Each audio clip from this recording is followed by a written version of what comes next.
I am doctor Manju Bala Yadav, associate professor in chemistry, government college Kota. आज हम BSc part 3 के quantum mechanics में operators के बारे में पढ़ेंगे। संकारक क्या होते हैं और उनका क्वांटम मैकेनिक्स में क्या महत्व है, ये हम देखेंगे। तो सबसे पहले संकारक होते क्या हैं? तो बच्चों, हमें पता है कि किसी भी फिजिकल सिस्टम कि कोई भी अगर हमको अवस्था को व्यक्त करना है तो उसके लिए जो तरंग फलन होता है वह स्टेट फंक्शन जिसको कहते हैं, अवस्था फलन कहते हैं। और यह उस निकाय को की अवस्था को पूर्ण रूप से समझाने में समर्थ होता है।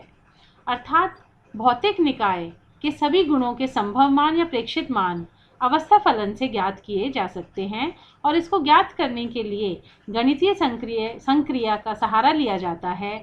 इसके लिए संकारक या ऑपरेटर की सहायता ली जाती है। यानी कि जो हमारा तरंग फलन है, जो कि किसी फिजिकल सिस्टम को समझाता है, व्यक्त करता है उसके सभी गुणों को, तो उसकी कैलकुलेशन के लिए जो हमारे पास मैथमेटिकल ऑपरेशंस होते हैं उनको हम ऑपरेटर या संकारक कहते हैं। बॉर्न तथा वीनर ने संकारक की निम्नलिखित परिभाषा दी। इसके अनुसार संकारक एक नियम है जिसके अनुसार एक फलन xt से दूसरा फलन yt प्राप्त कर सकते हैं। अब हम कहते हैं कि संकारक जो है वो यानी कि मैथमेटिकल ऑपरेशंस हैं, जैसे plus minus into divide under root d by d x, ये सभी संकारक हैं। और क्वांटम यांत्रिकी में किसी निकाय के लिए भौतिक रूप से नापने वाली जो राशियां होती हैं, जैसे स्थिति, वेग, रेखीय संवेग, कोणीय संवेग, ऊर्जा आदि के साथ संकारक होते हैं। उदाहरण के तौर पर हम कहें कि हमारा व्यंजक है D by d x into F x, तो यहाँ पे डी बाई डी एक्स जो अवकलन है, डिफ्रेंसिएशन है, वो तो हमारा ऑपरेटर है, और एफ एक्स जो है वो हमारा जो है फंक्शन है, फलन है, जो कि जिसको हम संकारित बोलते हैं या ऑपरेंड बोलते हैं, और डी बाई डी एक्स जो है वो संकारक है या ऑपरेटर है। जैसे हमको अवकलन करना है टी क्यूब का, तो यहाँ पे डी बाई डी टी तो ऑपरेटर हो गया और फंक्शन हमारा टी क्यूब है, और इस फंक्शन को जब हम सॉल्व करेंगे तो हमारे पास दूसरा फंक्शन आ जाएगा 3t स्क्वायर। तो इस तरह से हम कहते हैं कि कोई ऑपरेटर जब किसी फंक्शन के ऊपर कार्य करता है तो वह दूसरा हमको फलन देता है, यानी कि संकारक इंटू फलन वो हमको दूसरा फलन देगा। जैसे हम ऑपरेटर्स को कैप छोटी सी हम लगा देते हैं तो वो ऑपरेटर को डेजिग्नेट करता है। ए ऑपरेटर जो है, ए छोटी सी कैप ऊपर लगा देते हैं इंटू एफ एक्स, तो ए ऑपरेटर है, फंक्शन एफ एक्स है, तो हमको दूसरा फंक्शन ए एक्स दे रहा है। तो ए तो ऑपरेटर हो गया, एफ एक्स फंक्शन हो गया, फलन हो गया, और ए एक्स जो है वो नया फलन हो गया। अब बच्चों हम देखेंगे कि अलग अलग जो ऑपरेटर्स हैं वो कौन कौन से होते हैं और उनका जो है ऑपरेशन किस प्रकार से होता है। तो सबसे पहले हम स्क्वायर अगर ऑपरेटर देखें तो कोई भी फंक्शन है उसका हम स्क्वायर करें तो हमको, जैसे उदाहरण के तौर पे एक्स क्यूब हमने जो है हमारा फंक्शन ले लिया, फलन ले लिया, जिसको कि ऑपरेटर के द्वारा हम ऑपरेटर उसके ऊपर ऑपरेट करेगा। तो जब हम स्क्वायर कर रहे हैं तो एक्स क्यूब का स्क्वायर x6 हो जाएगा। जब हम अगर हमारा संकारक अंडर रूट है तो एक्स क्यूब का अंडर रूट जो है x3/2 हो जाएगा। अगर स्थिरांक k से गुणा करना है तो k x क्यूब हो जाएगा। अवकलन करना है D by d x x cube तो 3x स्क्वायर हो जाएगा। और अगर हमको इसका समाकलन करना है एक्स क्यूब डी एक्स का तो x 4/4 प्लस c हो जाएगा। अब बच्चों आपने पढ़ा है कि जो अवकलन है और समाकलन है उनके फॉर्मूले क्या होते हैं, तो एक बार हम रिवाइज कर सकते हैं कि जो हमारा अवकलन वाला जो फॉर्मूला है सबसे simple x raise to power n वो होता है nx n-1। तो यहाँ पर हमारा जो x raise to power n क्या है, 3 है, तो nx यानी कि 3x और n-1 रेज़ टू पावर तो 2, तो 3x स्क्वायर आ गया। और समाकलन में हमारा होता है x n plus raise to power n+1 upon n+1, यानी कि x 4/4 आ गया अगर हम x क्यूब का समाकलन करते हैं। अब बच्चों हम अलजेब्रा अगर देखें ऑपरेटर्स का तो हम देखेंगे कि इसमें सबसे पहले लीनियर ऑपरेटर क्या होता है, रैखिक संकारक क्या होते हैं।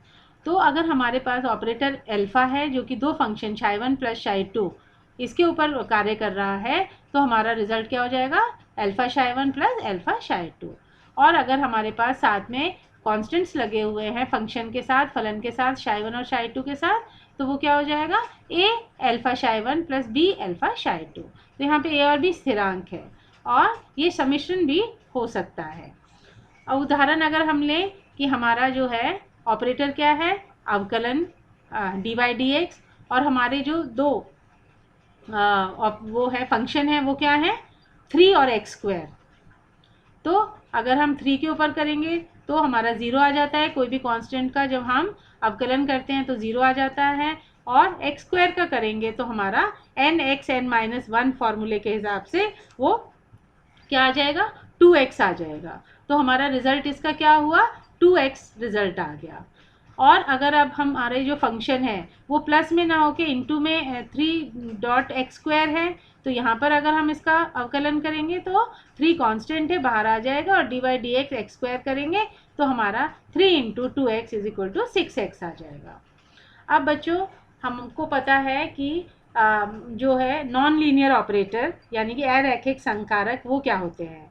तो ऐसे संकारक जो कि मतलब लीनियर नहीं है, जो रैखिक नहीं है, यानी कि जैसे अंडर रूट अगर हम देखें, हमारे पास दो फंक्शन है psi 1 प्लस psi 2, और उनका जो है हम क्या कर रहे हैं, अंडर रूट कर रहे हैं, तो वो psi 1 under root plus psi 2 under root के बराबर नहीं है। जैसे कि हम उदाहरण लें √9 + 16 यानी कि 25 हो गया, इसका रिजल्ट 5 हो गया। और अगर हम इनको अलग अलग देखें √9 प्लस √16 तो ये 3 + 4 7 के बराबर हो जाएगा, यानी कि ये बराबर नहीं है। तो ऐसे जो संकारक होते हैं वो नॉन लीनियर ऑपरेटर होते हैं। अब बच्चों हमको देखना है कि शून्य संकारक क्या होते हैं। तो हम मानते हैं कि वह संकारक जिसे किसी फलन पर संकारित करने पर नया फलन शून्य अगर प्राप्त होता है तो वह शून्य संकारक कहलाते हैं। जैसे अब हमारे पास जो है ऑपरेटर है dy dx, और हम उसको जो है हमारा फंक्शन क्या है 5, तो उसको हम करेंगे तो वो हमारा 0 के बराबर आ जाएगा, क्योंकि यहाँ पे हमारा जो फंक्शन है वो संख्या है, तो उसका अवकलन जो है वो 0 हो जाएगा। तो ऐसा जो संकारक है, यानी कि यहाँ dy dx जो है वो कैसा संकारक है, वो 0 ऑपरेटर है, शून्य संकारक है। अब हम देखेंगे कि एकक या तत्समक संकारक यूनिट या आइडेंटिटी ऑपरेटर किसे कहते हैं। तो हम कहते हैं कि अगर संकारक वह संकारक जिसके फलन पर संकारित करने पर भी फलन का मान वही रहता है, अर्थात फलन के मान में कोई परिवर्तन नहीं आता है। जैसे कि हमने हमारा जो संकारक है वो क्या है, ऑपरेटर dy dx है, और हमारा जो फलन है वो e⁻x है। तो यहाँ पर रिजल्ट e⁻x ही आ जाता है, यानी कि यहाँ पे dy dx ऐसा संकारक है जो कि उसका मतलब जब वो ex के ऊपर ऑपरेशन कर रहा है तो वही मान हमको मिल रहा है ex। तो ऐसे जो होते हैं वो एकक संकारक होते हैं। अब हम देखेंगे कि एडिशन एंड सब्ट्रैक्शन ऑपरेटर क्या होते हैं। तो अगर हम दो भिन्न भिन्न संकारक अल्फा और बीटा लेते हैं और उनका हम अल्फा प्लस बीटा psi के ऊपर ऑपरेट करवाते हैं तो हमको एक नया जो है संकारक c मिल जाता है, c psi, जो कि alpha psi plus beta psi के बराबर है। इसी प्रकार से अल्फा माइनस बीटा psi जो है वो c डैश psi दे देता है, जो कि alpha psi minus beta psi के बराबर है। इसका अगर हम उदाहरण देखें तो अगर हमारे पास जो दो संकारक हैं अल्फा बीटा वो 3 और 2 हैं, तो 3 + 2 x² हमारा फलन है, तो हमारे पास 5x² आ जाएगा, और या फिर वो 3x² + 2x² हो जाएगा। अब है बच्चों मल्टीप्लिकेशन ऑपरेटर, गुणात्मक संकारक। ये बहुत इंपॉर्टेंट संकारक है और काम आता है। इसमें हम देखते हैं कि अगर हमारे पास दो संकारक हैं अल्फा और बीटा और वो psi के ऊपर काम कर रहे हैं और इनका मल्टीप्लिकेशन कर रहे हैं, तो यहाँ पर जो नियम है वो कहता है कि पहले जो फंक्शन psi है वो बीटा psi पर बीटा संकारक जो है संकारित होकर एक नया फलन psi डैश देगा, और अब जो नया फलन psi डैश बन गया उस पर अल्फा संकारक संकारित होकर परिणाम psi डैश डबल डैश देगा। तो बच्चों यहाँ पर psi जो है पहले बीटा के साथ मतलब करके psi डैश मिल रहा है, और फिर शाई डैश का अल्फ़ा डैश के अल्फ़ा ऑपरेटर के साथ हो रहा है और हमको शाई डबल डैश मिल रहा है। तो यहाँ पे हमारा ऑपरेशन जो है राइट टू लेफ्ट जा रहा है। तो हम इसको लिख सकते हैं alpha beta psi is equal to alpha into beta psi, यानी कि शाई और बीटा का पहले हो रहा है ऑपरेशन जिससे कि आपको शाई डैश मिल रहा है, और फिर शाई डैश का अल्फ़ा के साथ हो रहा है तो आपको शाई डबल डैश मिल रहा है। आप इसमें अगर आपका ऑपरेटर अल्फ़ा अल्फ़ा है तो अल्फ़ा स्क्वायर हो जाएगा, अगर 3 बार है तो अल्फ़ा क्यूब शाई हो जाएगा। इसका अगर हम उदाहरण देखें, हमारे पास जो दो संकारक हैं वो डी वाई डी एक्स है और दूसरा एक्स स्क्वायर है, और हमारा फंक्शन अगर ए है तो बच्चों अल्फ़ा बीटा शाई हम किस प्रकार से लिख देंगे, d y d x into x square into a. तो ये क्या हो जाएगा, ए एक्स स्क्वायर, और जब हम इसका अवकलन करेंगे तो आपका पार्शियल डिफरेंशिएशन के हिसाब से ये क्या हो जाएगा, 2ax, एक्स स्क्वायर का जो है आपका 2x हो जाएगा और इंटू ए तो 2ax हो जाएगा, और अगर हम एक्स स्क्वायर को बाहर लेके करते हैं तो हमारे पास dA/dx आ जाता है। पर अगर हम इस ऑपरेशन को दूसरी तरह से करें, बीटा अल्फ़ा शाई, तो अब यहाँ पर शाई पहले अल्फ़ा स्क्वायर के साथ करेगा और जो रिजल्ट आएगा वो बीटा ऑपरेटर के साथ करेगा, अल्फ़ा ऑपरेटर के साथ और फिर बीटा ऑपरेटर के साथ। तो यहाँ पे हम इसको कैसे लिख सकते हैं, x square into d y d x into a, और ये हमको रिजल्ट देगा x square d a upon d x. तो आप देख रहे हैं कि अगर ऑपरेशन अल्फ़ा बीटा शाई है और दूसरा ऑपरेशन बीटा अल्फ़ा शाई है तो दोनों के रिजल्ट अलग अलग हैं, यानी कि बराबर नहीं है। अब है आपका कम्यूटिंग ऑपरेटर यानी कि अभिगमन संकारक। अब अभिगमन संकारक जो है उसको हम कैसे समझाते हैं, उसको हम एक ये अल्फ़ा बीटा, जैसे हमारे पास दो संकारक हैं तो हम इनको एक ब्रैकेट में लिख देते हैं जो कि आपका कम्यूटेटर ब्रैकेट होता है, क्रम विन्यय कोष्टक जिसको बोलते हैं। और यहाँ पर आपका alpha beta minus beta alpha is equal to 0। तो अगर हमारे पास अल्फ़ा बीटा शाई बराबर बीटा अल्फ़ा शाई है तो यहाँ पे अल्फ़ा बीटा शाई माइनस बीटा अल्फ़ा शाई का मान जो है 0 के बराबर हो जाएगा, और इसको हम इस कोष्टक के हिसाब से लिख सकते हैं। उदाहरण के तौर पर अगर हमारा पहला operator d y d x है और दूसरा ए है और फंक्शन शाई है, तो हमारा अल्फ़ा बीटा शाई क्या हो गया, d y d x into a into psi minus आपका बीटा अल्फ़ा शाई क्या हो जाएगा, a d y d x into psi.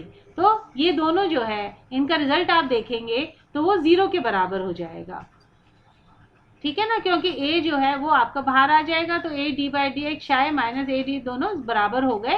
तो ऐसे जो संकारक है इनको कम्यूट संकारक कहते हैं।